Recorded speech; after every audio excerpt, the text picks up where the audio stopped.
And they say, make a joyful sound. I believe I make a joyful sound. Maybe not a pleasant sound, but there's lots of joy behind it.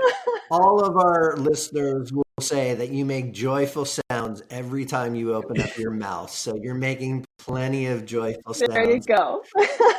So true.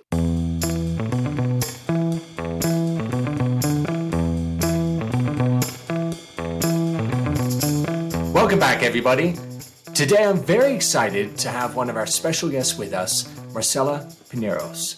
She joins us, the global head of sales enablement from Stripe, along with Howard Brown, co-host of our podcast, who is founder and CEO of Revenue.io, and also the thought leader and creator of the Revenue Science. Myself, of course, you know, Chief Strategy Officer over here, former Gartner alumni, and lover of all things data. So welcome, Marcela. Wonderful to have you with us. Howard, how are we all doing today? Great. Doing very well. I'm so glad that you all invited me. Thank you. It's a great time when we think about what's going in the market in the world of RevOps. It's an emerging space for many people. And Marcela, we were chatting kind of last week, getting ready for this and thinking through a few things.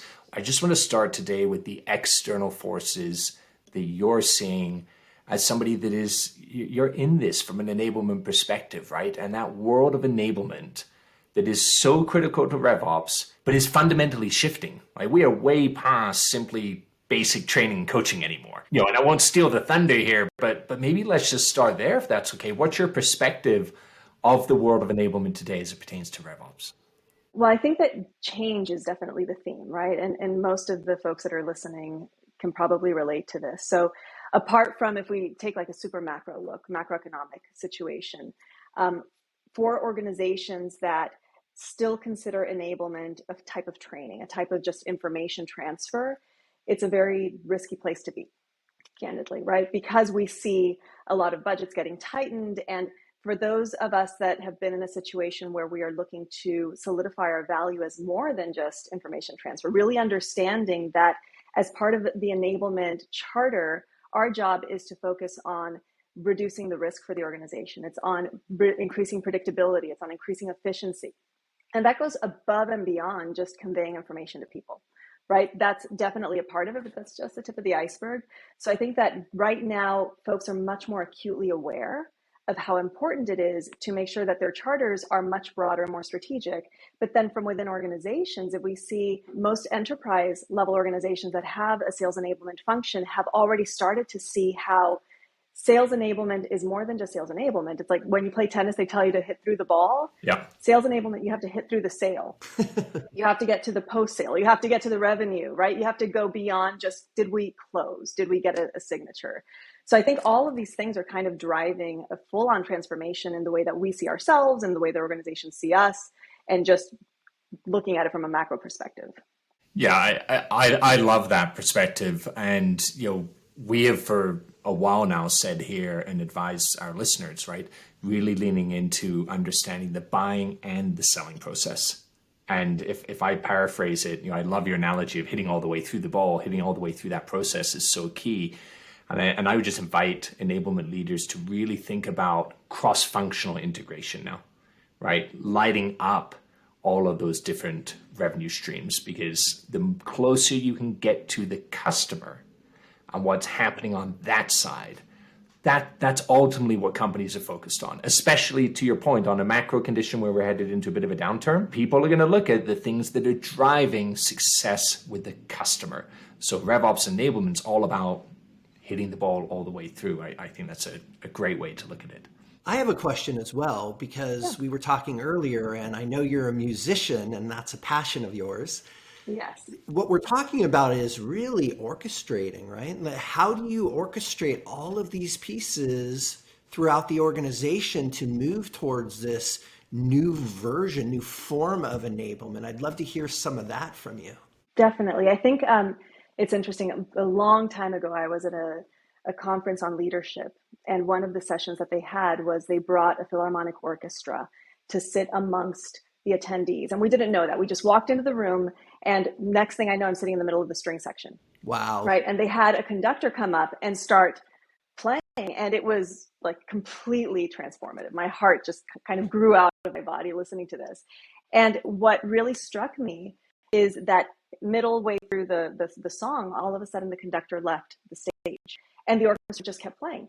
Like they didn't skip a beat. And when the conductor came back, he said, well, did you notice if anybody got confused? They didn't know all of a sudden what they needed to do, right? Did any of the players suddenly stop, say, oh, wow, the leader's not in the room anymore. What am I going to do, right?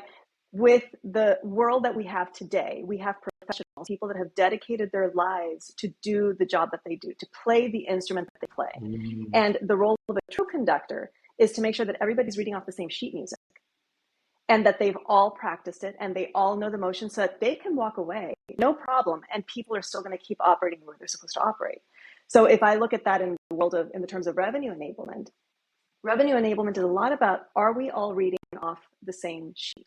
Do we all have a similar value framework? Do we all have the same sales methodology? Do we all align on what the processes and standard operating procedures are? So that we can take 2 steps back, but everybody knows what they're supposed to do. And that drives consistency, and that drives predictability, and that drives efficiency, and all those things that we are now needing to own as part of our charter. Wow, that sounds like a brilliant experience. And I have to admit, I'm envious hearing about it. What an incredible opportunity, and what a brilliant way to really show what true leadership is really about. And it sounds like you've integrated that into how you lead and really help your organization. Certainly. Now, as we're talking about music, though, I do have a confession.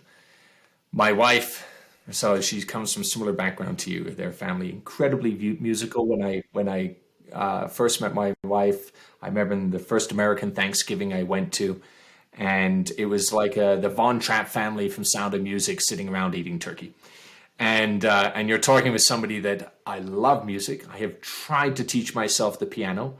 Right hand works, left one does not. And I can clap along reasonably well with people until they do the double clap, and then I'm back on cue.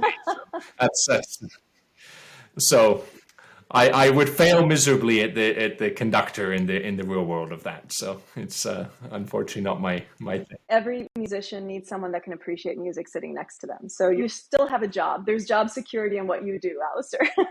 Yes.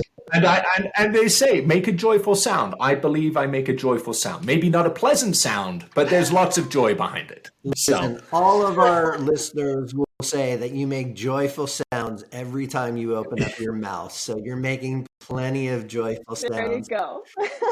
So true. Now, I want to double click here as well on something which I believe, I saw this at Gartner, and I think it's a really important point, right?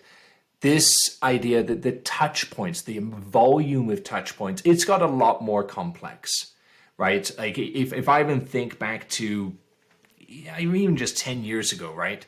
You could get away with 4 to 5 touch points, a couple different channels. There's easy ways to do it. Today, we're looking upwards of as high as 7 to 12 different channels. We're talking about multi-touch pieces, both in B2B and B2C. So, how do we take that sales enablement thinking and really help people, use the data correctly and orchestrate via function and channel what needs to happen, like really lighting them up that way? Because I think that's where a lot of people struggle. They hear us, they go, yeah, hey, I got to hit all these places.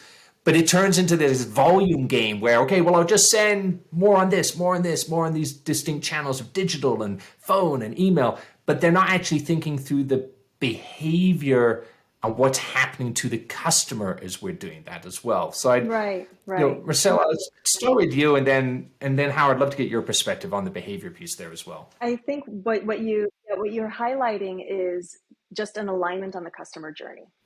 And are we all aligned on what it needs to look like and what the golden path is for our customers in the way that they engage with us?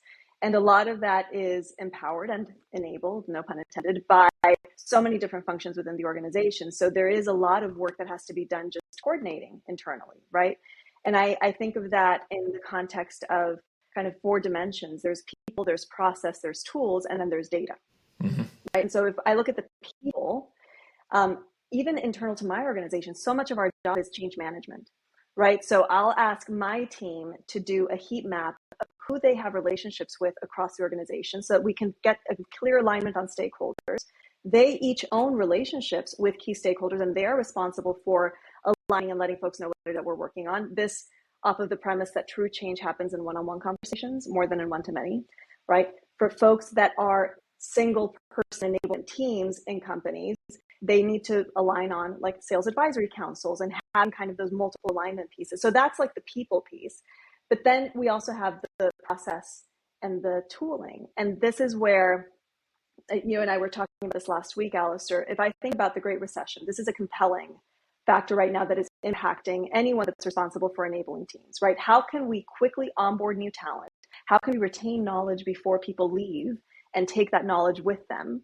Right? So that's primarily a process and tools conversation. What is the process to capture this? What tooling do we have available? So that involves coordination and alignment with the systems team, whoever owns Salesforce, whoever owns any sort of content management, knowledge management. Do we have the processes in place? All of that funnels into data. Are we measuring what matters? And do we know what the user experience is? Do we know what our internal team's experience is? And when we don't have visibility into the data, then you're just putting together a strategy on wishful thinking, right? On hope. And you really can't build a strategy on hope. Yeah. And Howard, we of course speak about this a lot, right? In terms of, our backgrounds, what we do and how you're building that. So, what I think I hear from Marcela is really this idea that we're moving from what was traditionally just consumption production data to think about how we're driving engagement data, right? And then really helping people be very effective on the usage because of its impact to behavior, ramp time, all those things. But from a revenue science perspective, you've studied the behaviors, you've studied how to make that mechanically work from a data perspective. What would you tell an enablement leader today? Yeah, well, I think Marcela certainly encapsulated it perfectly. The challenge is at the end of this whole thing is human beings, right? So you have processes, you have data, you have the people, and you need to make sure that you're empowering people in those moments that matter. And the moments that matter typically are when they're actually engaged in conversations with buyers, with their customers, because we can throw all the data at them that we'd like. We're not going to turn salespeople or CS people into data scientists. What their job is to be great listeners, great problem solvers, inquisitive helpers. Those are the qualities that we're trying to hire for, and those are the qualities that we see top organizations are able to not only find those type of people, but really nurture those people and retain those people. And in order to do that, we have to provide them the tooling and the processes that will make them phenomenal in those moments that matter. Because it's a lot of pre-call stuff, it's a lot of pre-meeting stuff, it's game tape that you're analyzing after the fact. But what are we doing to really support them when they're engaged in one-on-one conversations when it truly matters? And organizations that are focused on those conversations, those one-on-one, as and Marcela was talking about, when things happen when people meet one-on-one, and how do we empower people to perform better? You see information out there about more. Well, all of the more is hopefully to lead to a conversation, a communication, a connection. That's where we need to focus our time, energy, and money to make sure that that moment is best handled. I love it, and I want to pose a final thought here before we wrap up today. And folks, we're going to do a two-part here as well. So we'll set the stage for next week, but we used a couple great analogies here today, right? And Marcela, I love this idea of the orchestra, the conductor. Because that's what enablement is to me. That's where it's headed. You're the conductor of how we engage and how we create those critical moments with our audiences. But as we just said, there's a lot of noise. And, we won't get too much into Stripe specifically, but in companies like Stripe, there's going to be all kinds of things hitting us over the head that actually make that hard. There's going to be data coming from web and mobile analytics. There's going to be product analytics coming to us. There's going to be digital experience analytics hitting us left, right, and center. There's going to be digital onboarding and adoption and experimentation. And then there's going to be all of the traditional training, coaching. And then there's going to be the sales tech stack, the CRM stack. Like, the list is endless these days. And I'd propose to you both that it is technical debt, which has always been, when we build products, something that we have had to deal with. But in go-to-market, we have not. We have gone through a decade of just buying, frankly, for the sake of buying. So, Marcela, what I'd love to explore is what's your quick thought on that? And in part 2, we'll dive into how do we actually bring that together in a more simplified way? And what do we need to get rid of to actually make enablement more successful? I love what you ask. The question is, what do we need to get rid of?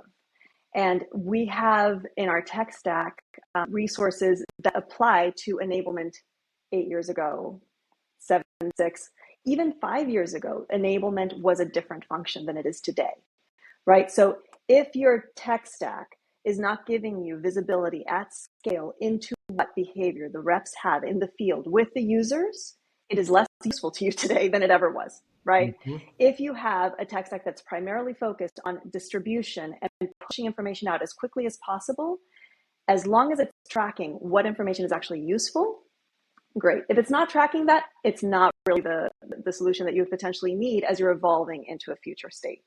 That's my quick reaction.